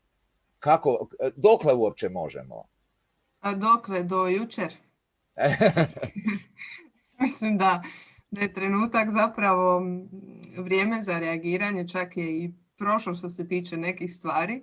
Međutim, jedna vrlo snažna tema današnjih dana u Europi, općenito u Hrvatskoj, je ta energetska tranzicija. I kad se govori o energetskoj tranziciji, onda se često govori o vodiku, koji, nadovezujem se na prethodne govore o pohranjivanju energije, o proizvodnji energije iz obnovljivih izvora. Znači, vodik je nešto čemu se Europa okreće kao jednom vektoru energije koji može služiti kao pohrana energije, koja znamo za obnovljive izvore da je zapravo jedan nestalan, odnosno sporadičan izvor energije i da je potrebno razvijati sustave za njihovo pohranjivanje. Isto tako, vodik može doprinijeti i poboljšanju u sektoru mobilnosti. Jedna snažna prisutnost, na primjer, Toyota u Hrvatskoj i općenito u jugoistočnoj Europi razvija automobile na vodik. Grad Zagreb u suradnji sa INA-om predlaže autobuse koji će koristiti vodik kao čisto gorivo koje zapravo svojim korištenjem izbacuje samo vodenu paru u zrak, a ne i CO2. A pritom ako je taj vodik proizveden iz čistih izvora i ni tim putem ne oslobađa CO2, onda smo zapravo ušli u jedan ciklus čiste proizvodnje energije i njezinog korištenja. Ono što je zapravo jedna izvrsna vijest je da je danas u Hrvatskoj u tijeku izrada nacionalne strategije za vodik, za koju se nadam da će uključivati mnoge partnere iz mnogih domena, naročito proizvodnja energije i mobilnost. Isto tako, vodik je jedan jako dobar vektor koji može poslužiti za proizvodnju ad hoc energije i za spajanje na već postojeće mreže. Znači, ono što smo govorili da se treba osloniti na tehnologije koje već postoje, koje su lake za implementaciju, vodik može i to ponuditi, znači proizvodnju energije koja se može spajati na postojeće mreže i time pridonijeti dekarbonizaciji proizvodnje energije i čitavog sektora. I gospođa Marija Ščuvac-Domac, ako biste nam nešto rekli, molim vas. Evo, svakako. Dakle, tema je na koju bih htjela dati osvrt, kao što ste rekli, dakle, dokle možemo živjeti i raditi bez promjene pristupa i apsolutno se slažem s kolegicom što je rekla da je to vrijeme zapravo iza nas, rok smo već premašili. Dakle, sadašnji model ili dosadašnji model proizvodnje i potrošnje je došao svome kraju i trebamo biti svjesni da energija, kao što je danas i više puta i spomenuto, ne dolazi iz utičnice niti se sprema u žice. Ona se negdje treba proizvesti, a to ima itekako utjecaj na klimu, okoliš i prirodu. Činjenica da je Europska unija pitanje klimatskih promjena kroz Europski zeleni plan istakla baš kao primarni izazov. Ozelenjivanje gospodarstva svima zapravo nam treba postati business as usual. Dakle, govorimo o nečemu što je redovno poslovanje. Zeleno gospodarstvo, kada govorimo zapravo o zelenom gospodarstvu, prije svega se to odnosi na promjenu paradigme u načinu proizvodnje, plasmana proizvoda, načinu potrošnje, ali i ukupnoj odgovornosti za vlastito poslovanje u segmentu utjecaja na klimu i na okoliš. Dakle, Europska komisija je u Europskom zelenom planu postavila temelj za tranziciju gospodarstva s ciljem da do 2050. postanemo klimatski neutralno društvo. Istovremeno je i Hrvatska, naravno, kao i država članica, postavila svoje ciljeve zelenog razvoja u nekoliko strateških dokumenata. Dakle, mi smo definirali ciljeve do 2030. značajnog smanjenja emisija i to barem za 43% za sektore energetike i energetski intenzivne industrije, što je ogroman zahtjev, i 7% u sektorima kao što su promet, kućanstvo i usluge, industrijski procesi, poljoprivreda, šumarstvo, gospodarenje otpadom. Također smo postavili cilj povećanja udjela obnovljivih izvora energije na 36,4, odnosno čak 36,6% u odnosu na sadašnjih 28-29%. Međutim, svi ovi vrlo zahtjevni ciljevi će morati biti revidirani budući da je u međuvremenu cilj Europske unije za smanjenje emisija stakleničkih plinova do 2030. godine povećan s 40% na 55%. I upravo u smislu tog novog cilja izuzetno je važno aktivno raditi na provedbi dekarbonizacije gospodarstva u svim sektorima i energetskoj tranziciji. Upravo to i na takvim temama radimo u Hrvatskoj gospodarskoj komori sa tvrtkama članicama. Energetska tranzicija je cjelovita priča i koja uključuje svakoga od nas i sve segmente društva, pa tako i, kao što rekoh, naše gospodarstvo od kojeg zahtjeva preokret u načinu razmišljanja i poslovanja, što nije jednostavno. Pred nama, govorimo do razdoblju do 2030. kao nekakvom prvom prolaznom vremenu, je 10-godišnje razdoblje transformacije dosadašnjih konvencionalnih poslovnih praksi i kreiranja novih poslovnih modela. I uopće mi je interesu da zajedno učinimo sve da ispunjavanje tih postavljenih ciljeva ne utječe negativno na hrvatsko gospodarstvo. Jer puno puta hrvatske tvrtke, hrvatski gospodarstvenici upravo ove zahtjeve okolišne, zahtjeve obnovljivih izvora energije, energetske učinkovitosti, smanjenja emisija doživljavaju, percepcija njihova je zapravo negativna i više kao teret, ne kao prilika. Međutim, bez obzira na sve to, hrvatska industrija i poduzetnici, a mi to u Hrvatskoj gospodarskoj komori vrlo dobro znamo, uglavnom ističu kako su oni spremni pokrenuti svoju transformaciju, no svakako su svjesni toga kako će te promjene tražiti značajna financijska sredstva.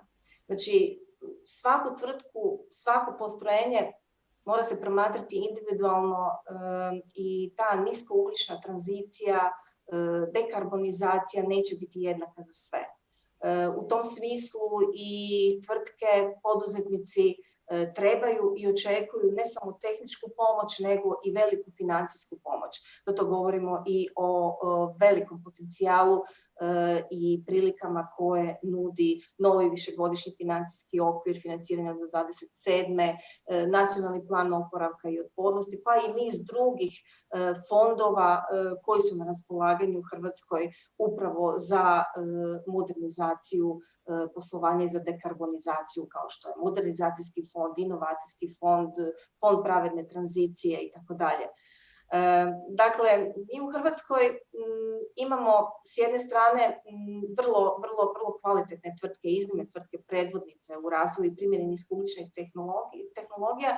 Imamo i, čuli smo danas, i značajan udio proizvodnje iz obnovljivih izvora energije, ogroman potencijal izgradnje sunčanih elektrana, znači pred vratima nam je solarizacija, no s druge strane još uvijek imamo i tradicionalne industrije koje su i radno intenzivne, govorimo prije svega i tekstilna industrija, industrija obuće, i one svakako trebaju noviji pristup i koncept kako bi postale energetski učinkovitije i okolišno prihvatljivije. U ovoj priči izrazito je važno napomenuti još jedan sektor, osim industrije i poduzetništva, je svakako financijski sektor koji prolazi takozvanu zelenu renesansu, odnosno prilagođava vlastito poslovanje kako bi osiguralo transformaciju gospodarstva i postizanje klimatske neutralnosti. Tako je na razini Europske unije usvojeni novi zakonodavni okvir i donosi se uredba kojom će se osigurati održivo financiranje. Uredba propisuje skup kriterija za ocjenu financiranja koju zovemo i poznata je pod nazivom taksonomija. Sektor energetike ovim će aktivnostima biti posebno pod navodnicima motiviran u provedbi transformacije i financiranja upravo takvih projekata. Dakle, sve što se događa u bilo kojem sektoru, sve ide u smjeru zelenog. Izuzetno je bitno da važnost te transformacije prepoznamo na vrijeme kako bismo upravo zajedničkim aktivnostima, zajedničkom suradnjom, to je danas isto više puta spomenuto, i radom na koncu dostigli željene rezultate. Dakle, energetska tranzicija nije stvar izbora, to je nužnost. Moramo živjeti i raditi u skladu s prirodom, prilagođavajući se klimatskim promjenama. Naravno, svijest je sve veća i oni koji neće slijediti put transformacije na koncu će biti odbačeni od strane potrošača. Znači sad govorimo do segmenta potrošnje. Svjedočimo kako informiranost krajnjih potrošača utječe na odabir proizvoda, a tržište određuje koje tvrtke će opstati. Ako tvrtka neće ulagati u održivosti, neće raditi na transformaciji u smislu maksimalnog ulaganja u vlastitu proizvodnju i njezino ozelenjivanje, bit će zasigurno kažnjena od strane potrošača. Dakle, tranzicija na održivo zeleno gospodarstvo neizbježna je, iziskivaće visoka ulaganja, no ta ulaganja svakako će biti manja od troškova uklanjanja, posljedica nečinjenja i poslovanja na način na koji smo do sada radili. Dakle, da zaključim, prekretnica je pred nama. Ili ćemo ubrzano krenuti prema zelenom i obnovljivom, ili ćemo se suočiti sa klimatskom katastrofom, velikim migracijama, gospodarskim kolapsom u pojedinim granama gospodarstva kao što su poljoprivreda i turizam. Biće nam ugrožena demokracija, ratovi za vodu i hranu, govorimo o globalnoj situaciji. Svijet može ekonomski, ekološki, društveno napredovati samo ako se jasno i odlučno opredijelimo, dakle, za čistu obnovljivu energiju.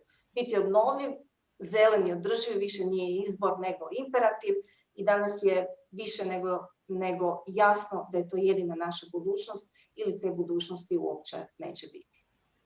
Da, i tu je, mislim, jako važno i opća populacija, kao što ste spomenuli.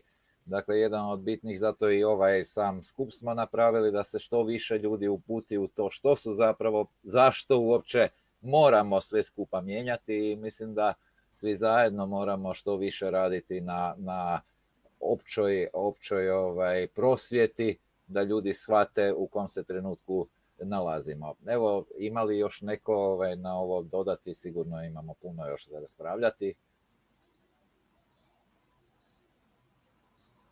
Niko ne želi dodati ništa? Lijepo. Eto, i polako dolazimo do onoga zadnjega zapravo, a to je vizija budućnosti. Nedavno sam čitao jedan članak o viziji budućnosti iz 1901. gdje su zapravo, čini mi se po tekstu da je vjerojatno i Nikola Tesla u tome sudjelovao, jer po viziji budućnosti je tako zvučalo. I onda kad sam čitao taj tekst, shvatio sam zapravo da mi viziju budućnosti uvijek pretvaramo u listu želja, u popis želja.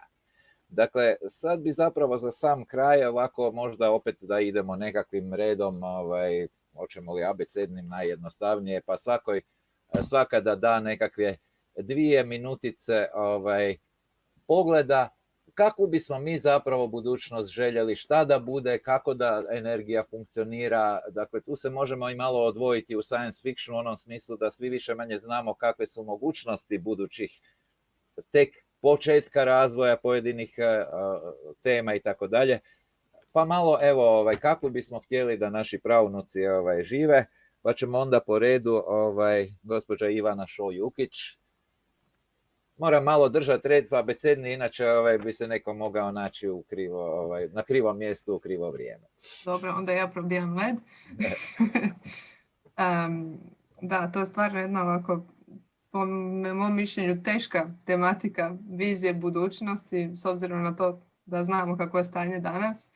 Međutim, što se tiče same Hrvatske, mislim da svi znamo da Hrvatska ima dovoljne resurse prirodne da bude autonomna što se tiče i proizvodnje energije i njezine potrošnje. Naravno da se trebaju promijeniti radikalno načini konzumacije, odnosno potrošnje energije, ali ne samo energije, nego općenito i u raznim sektorima agrikultura, korištenje resursa zemlje, vjetra, sunca, svih prirodnih znači izvora. Međutim, recimo, jedna od mojih želja ili vizija za budućnost za Hrvatsku bi bila upravo ta energetska autonomija iz prirodnih izvora i poštivanje same prirode i nekakva poniznost prema prirodi i prema toj snazi prirodne energije i da ponekad možda napravimo i korak unatrag i da jednostavno sagledamo ukupnu situaciju i da zadržimo tu nadu da možemo nešto promijeniti danas da bi nam sutra svima bilo bolje. Gospođa Kristina Čelić.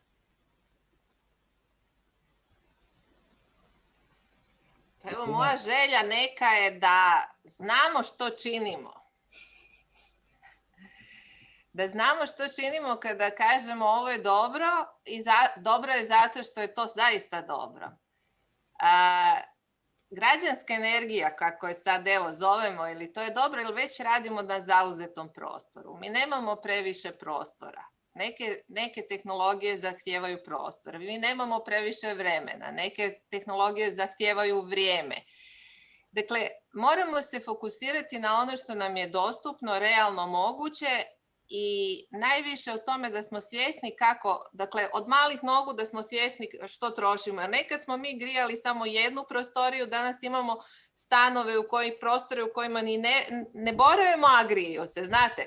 I ta svijest, kada dobimo tu svijest kako ćemo sve to optimirati, da ne radimo nijedan korak previše i tu se slažemo, da smo ponizni prema tome što imamo i da znamo to što možemo, što imamo i što želimo i da zaista zaustavimo pretjerano trošenje, pretjerano bacanje, ali to samo ne u energetici nego u svemu. Dakle, da nađemo neki taj optimum razvoja društva, da sve što trošimo u ovom našem periodu ili u budućem ima svoju vrijednost i da ono što je neophodno napravimo i to na najbolji način zaustavljanja skrnavljenja našeg planeta.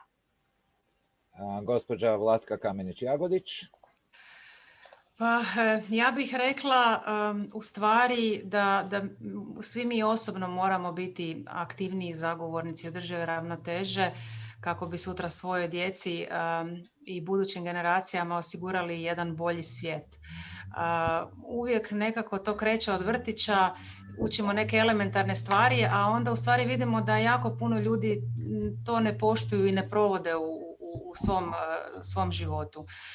Mislim da je teško predvidjeti što nam donosi tako daleka budućnost do praunuka i slično, no međutim ni prije godinu dana nismo mogli predvidjeti ovo što nas je dočekalo sa pandemijom, koja je pak donijela i neke dobre stvari poput ubrzane digitalizacije i nije sve tako loše u konačnici. No, međutim, vidimo jasno da nam naša planeta šalje signale da ne možemo ovako biti održivi i da moramo nešto hitno promijeniti, ali moramo krenuti od sebe i mi smo ti koji moramo svoju djecu naučiti u svakodnevnom promišljanju i jednog dana u poslovanju, ali u privatnom životu, da mi možemo sami osigurati taj neki doprinos u smanjenju ugljičnog otiska i kroz nekakvo osvješćivanje, educiranje i odlučnost u provođenju tih aktivnosti, znači pokazivanjem da ih uistinu provodimo, možemo i moramo odgovoriti na te izazove koje donose klimatske promjene. Eto, to je od mene. Gospođa Darija Karasilihović-Sedlar. Pa evo, svidjelo mi se kako su moje prethodnice rekle da moramo znati ono što je realno moguće.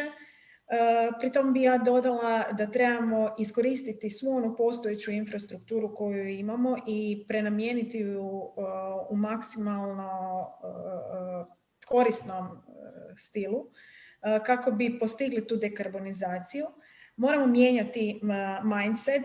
Mislim da je najlakše naučiti djecu iz početka razmišljati i oni vrlo brzo poput spužvi upijaju No problem je sa starijim generacijama koje se ne mijenjaju na način kako bi se trebale mijenjati i svi mi skupa zapravo bi trebali biti nekakav uzor toj djeci koju obučavamo. Znači ja sa svojim primjerom, ne samo svom djetetu kod kuće i sa svojim studentima, nego i ljudima koji me poznaju i okružuju, trebam biti primjer. Ako ćemo svako krenuti od sebe i mijenjati vlastiti mindset, onda će to biti puno realnije. Također, pitali ste šta bi željela. Željela bi sigurno jedan smart sustav u kojima onako pritiskom gumbića u nekom science fictionu imamo sve, da je ta energija sigurna i da je ta energija uvijek dostupna i da nije skupa. Naravno, to je pitanje kako postići ravnotežu između svih tih dijelova, ali ono što definitivno želim za Hrvatsku, da Hrvatska bude gospodar vlastite energije, da ne bude ovisna i da ne bude, vidjeli smo kroz povijest koliko puta je energija bila povod različitih i geopolitičkih sukoba i političkih pretenzija i svega ostaloga i upravo zbog svega toga željela bi da budemo neovisni, da iskorištavamo sve ono što možemo, a tu mislim ne samo na vjetar, sunce, nego i na geotermalnu, ali i na sve one potencijale koje imamo u geološkom smislu za skladištenje i za transport, koristeći ovaj naš položaj geopolitički kakvog imamo. Da, ja bih samo dodao tu i samodostatni za hranu. Naravno, sad pričamo o energiji, ali to isto... Da, ali mislim da je važno spomenuti u ovom trenutku, dakle, da je to jako važno. Gospođa Maja Pokrovac. Budućnost, ja apsolutno je vidim već danas, zato što svi oni koji su u zelenoj energetici unazad 15 godina i oni koji će to nastaviti i novi koji će se uključiti, budućnost je zelena i održiva, kako u Hrvatskoj, tako i na globalnoj razini. Da bi budućnost imali takvu, moramo na njoj danas i konkretno raditi. Hrvatska će imati takvu budućnost upravo i zbog svih nas koji jesmo ovdje na panelu, svi oni koji nas i prate i zbog svih inovacija koje čine ljudi u Hrvatskoj i što se priznaje diljem svijeta, ali zbog druge stvari zato što Hrvatska je globalni cilj, apsolutno ide ka održivosti. Hrvatska obiluje sa potencijalima od vode do hrane, što ste rekli, ali govorimo dakle o vjetru, suncu, biomasu, bioplin koji nismo spomenuli, o geotermalnoj energiji, o energetskim kulturama. Dakle, neupitno je da će budućnost biti zelena, neupitno je da će biti održiva. Zelena energetika daje ravnomjerni regionalni razvoj, to upravo ono što Hrvatska ima u Dalmaciji, u priobalju, vjetar i sunce, u kontinentalnom dijelu biomasu, bioplin i geotermalne izvore. Dakle, neupitno je da će budućnost biti zelena i održiva. Hvala. Gospođa Mina Skok. Evo, ja bih htjela nekako reći, mi smo često dosta i kritični prema sebi, ali možda ne bi trebali biti ako gledamo Hrvatska već danas, kad gledamo potrošnju električne energije, ima 47% iz obnovljivih izvora, primarno zahvaljujući onim starim tehnologijama proizvodnje iz hidroelektrana. Dakle, na onih 3,3 teravat sata što već potičemo, mi još trebamo dodati i otprilike 5 teravat sata što se proizvode u ovim našim velikim jedinicama u hidroelektranama. A ono što je zgodno, kroz strategiju smo postavili cilj da to bude 64%. U tome bi bili 5. u Europi, zapravo imali bi visoki udio. Što se tiče, i tu moramo biti svakako ponosni, što se tiče budućnosti, mislim da nema dvojbe, svi si želimo kvalitetan život, rast standarda, to bez energije nije lako i nemoguće ostvariti, ali naravno ne na uštrb ekologije i prirode, znači klimatski želimo biti neutralni i zeleni i to bez usvajanja novih čistih učinkovitih tehnologija naravno neće ići. Naravno ono što je izazov, neću reći problem, samo je izazov da je to proces bez povijesnog iskustva. Mi ne možemo usvojiti od neke best practice. Hrvatska ima svoje zadatosti u smislu resursa i u tim okvirima moramo naći svoj put. Ne možemo ništa kopirati. I ako je to tome tako, onda se svi moramo uključiti. I tu ja ne bi izdvojila žene, ali svakako žene imaju pravo i obavezu sudjelovati u tome i ova danas rasprava tome služi. Dakle, i stari, mladi, i žene, i muškarci. Mi smo nekako žene, ono nešto što ste vi, akademiče Skala, rekli, u onoj brown ekonomiji, koja se oslanja na fosilne tehnologije, ima nas negdje 23%, a 20 do 25%. Ali kad dolazi do zelenog, mi smo dosta proaktivni i to je dobro, moramo biti ponosne na to. Tu smo već 30-40%. Evo, samo kad gledate one, ako se sjećate, kada govorimo, svi smo ekološki osviješteni, ali baš ne znamo svi koja vrećica za otpad čemu služi. A recimo da mi na kraju smo i one koje i recikliraju taj otpad doma, na kraju dana da smo mi one koje smo i vlasnice nekretnina, pa onda odlučujemo hoćemo li dati suglasnost u zgradi na energetsku investiciju, učinkovitost u punionice, danas sutra baterijske spremnike, i mislim da tu mi trebamo ne samo gledati svoja prava nego obavezu, i zato je bitno da se zapravo svi uključimo. Ono što jedino trebamo paziti, mi moramo znati svoje prednosti, ali moramo izbjegavati pogreške i želje za brzim i lakim stjecanjem. I onda ako strpljivo, postupno i uporno i vrijedno i promišljamo radimo, mislim da neće ta budućnost biti crna, nego da će biti svjetla. Evo, hvala. Moramo zapravo stalno gledati cjelokupnost i kako što utječe na nešto drugo. Gospođa Marija Šulac-Domac, molim vas, recite nam nešto. Evo, moja vizija budućnosti, možda bih zapravo govorila globalno i o svijetu. Dakle, definitivno, neću reći da maštam, nego želim živjeti, odnosno da moji unuci i praunuci, iako je to jedna dosta daleka budućnost, znači da žive u jednom pravednom i zelenijem svijetu, svijetu utemeljenom na znanju. Sva pitanja poput energije, infrastrukture treba promatrati kroz ljude i vrijednosti koje ona ljudima donose. Željela bih da dođe do promjene narativa o gospodarskom razvoju. On će se i desiti i on se već sada događa. Novo zeleno gospodarstvo ne može više biti gospodarstvo koje je sebi cilj i koje se mjeri apstraktnim pokazateljima i kratkoročnim profitom. Mi govorimo o gospodarstvu koje je i želimo gospodarstvo koje je socijalno i okolišno održivo i koje je u funkciji rasta društvenog kapitala i gospodarstva blagostanja. Ako govorimo o Hrvatskoj, u našem društvu posebno je važno i osigurati osjećaj uključenosti, pravednosti i materijalne sigurnosti za sve poduzetnike i građane. To je nekako kako ja vidim, odnosno kako bih ja željela da bude svijet, odnosno Hrvatska u bliskoj ili daljoj budućnosti. I za kraj, evo, dopustite i da se malo osvrnem i na današnju raspravu.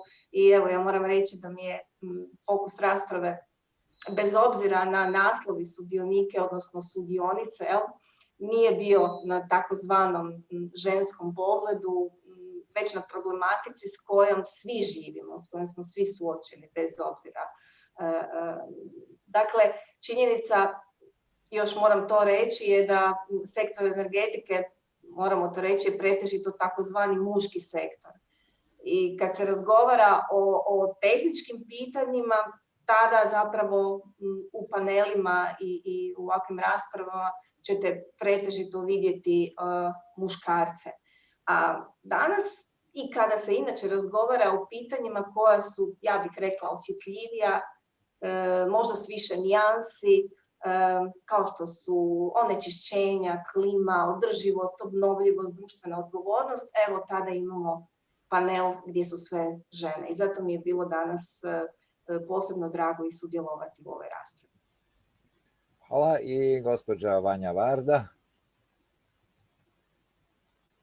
Evo, za kraj sad, slušajući ove posljednje riječi, pa iz jedne firme koja se pretežito smatra muškom firmom, ne samo energetski sektor kao takav, ja moram reći da su posljednji izvještaji pokazuju da je jedno 34% žena na rukovodećim funkcijama unutar firme. Znači tu se nešto mijenja. Je li zelena energija ili nešto drugo, ali mislim da prestaje lagano biti i energetski sektor muški, a i HEP također. Što se tiče same budućnosti, ja bih rekla da mi već danas jesmo u toj budućnosti, jer budemo li čekali nekakvu budućnost, onda ćemo je teško dočekati. Isto tako, ako gledamo nekakvu HEP-ovu proizvodnju u Hrvatskoj, ovo što je rekla kolegica, potrošnja je možda negdje oko 40%, ali proizvodnja naša je 60% iz obnovljivih izvora i to ovisi o godini i o klimatologiji, da li je više kiše, manje kiše. A s ovim našim scenarijem do 2030. idemo prema 70%, znači i do 2050. se planira doći do 90%. Ono što nam je u skorijoj budućnosti tu, gdje smo već počeli ne samo kao članovi te stručne skupine za nacionalnu strategiju za vodik, nego i HEP razvija svoju strategiju za vodik. Tu smo negdje, promatramo te projekte od punionica, od mogućnosti proizvodnje vodika iz viškova, iz obnovljivih izvora, znači to je nekakva vrsta skladištenja. Do 10% vodika se može upumpavati u plinske sustave, znači tu se povećava dekarbonizacija. Cijena trenutna tog proizvodnja zelenog vodika je negdje oko 5,5 eura po kilogramu, što očekujemo da će se napredovanjem tehnologije do 2030. da će on postati komercijalan i da će se ta cijena spustiti. Znači, budućnost je tu i mi smo svi aktivni sudionici u kreiranju te budućnosti. Evo, hvala vam lijepa. Jest da smo malo premašili onih sat i pola, ali mislim da je to bilo vrijedno. I što se tiče ove više znanstvenoga tipa rasprave, tu svakako isto, opet je neko uključio, hvala. Što se tiče znanstvenog dijela rasprave, tu svakako isto bi bilo jako zanimljivo napraviti jednu ovakavu panel, pa možda možemo staviti, ne znam, recimo 60% žena, 40% muškaraca, tako da malo izbalansiramo, jer po mom vlastitom iskustvu žene imaju izuzetno jaku energiju i teško ih je ponekad pratiti. Znate, svi tvrde da su žene slabiji spol, ne, muški su slabiji spol, jer nijedan muškarac ne bi mogao izdržati ono što žene rade ukupno sa rađanjem. Evo i time bi ja polako zatvorio, molio bih još samo Karolja da kaže poneku završnu riječ i puno vam hvala što ste bili s nama. Ja se nadam da je ova rasprava bila svima korisna, posebice pak onima koji su sada slušali i koji će slušati naknadno, jer smo to snimili pa ćemo to onda i objaviti. Gospodin Karolj Skala. Da, hvala lijepa. Naime, ponašali smo se kao plin. Ispunili smo prostor, energetski prostor u potpunosti, dotakli smo puno detalja i isto tako vremenski prostor sa malim prekoračenjem. Čestitam svima vama koji ste sudjelovali. Dotakli smo 4 tematske cjeline. U svakoj cjelini smo dobili nove informacije, nove poglede. Stekli smo dojam da u Hrvatskoj imamo referentni skup žena na rukovodećim mjestima u ovoj energetskoj tranziciji i da je to ohrabrujuće da će žene sve većem postotku i dalje se vezivati i sudjelovati u ovoj izuzetno važnoj temi za opstojnost energetskog sustava i života zapravo na zemlji, ako govorimo da energija je zapravo pokretač svega i da je energija inicijator evolucije i da smo mi na ovoj civilizacijskoj razini došli do neke razine niza transformacije, pa onda uvodimo razne nove tehnologije kao što je digitalna transformacija, pa energetska i tak dalje, nisam siguran da na tim transformacijama nemamo određene kontraindikacije i da ne radimo u mnogim slučajevima umjesto evolucije destrukciju. Oprez je izuzetno važan. Na nama, stručnjacima, je zadaća da monitoriramo i koordiniramo na neki način taj razvoj, civilizacijski razvoj koji se dešava oko nas, da sačuvamo opstojnost zemlje i ekosustava koji je narušen zbog stohastike i nekontrolirane razvojne politike. Ono što mene hrabri, da na ovoj listi učesnika sam prebrojao oko 80 prisutnih i da u tom skupu preko 65% su bile i jesu žene. To sam po sebi ne govori puno, jer ako pogledate na koncertima, kazalištima i na drugim javnim priredbama isto ima puno više žena nego muškaraca. Međutim, važna je činjenica da postoji interes, da postoji baza i da postoji stremljenje da se u tu problematiku uvezuju, mobiliziraju žene na isti način kao i muškarci. Meni osobno je najzanimljivija tema bila ova zadnja, odnosno najženstvenija. Ovdje smo vidjeli puno pristupa, ženskog pristupa u tim zaključcima kako želimo vidjeti budućnost. U tom pogledu ta komponenta je ona bitna koja se mora favorizirati i voditi u svim postupcima provedbe energetske tranzicije. Evo, ja se zahvaljujem još jedanput. Rekao bi za kraj da MIPRO ima svoju misiju da uspostavi komunikaciju i kolaboraciju i da na mnogim važnim pitanjima pokreće mobilizaciju. Ova rasprava je bila upravo u tom svjetlu. Pratite MIPRO i nama za čast u budućnosti. Budite suradnici. Smatram da udruge sa integracijom stručne moći i stručne snage mogu mijenjati društvo. Jače, bolje, učinkovitije od politike. Meni osobno je žao da na ovim izborima ne čujemo upravo ove teme o kojima ste vi krasno dali iskaz danas. To su važne stvari za budućnost, za razvoj, a mnoge druge stvari koje se odvijaju, nažalost, su više manje redundantne, nevažne i samo opterećuju naše društvo. Hvala još jedanput i pratite MIPRO nama na čast. Hvala.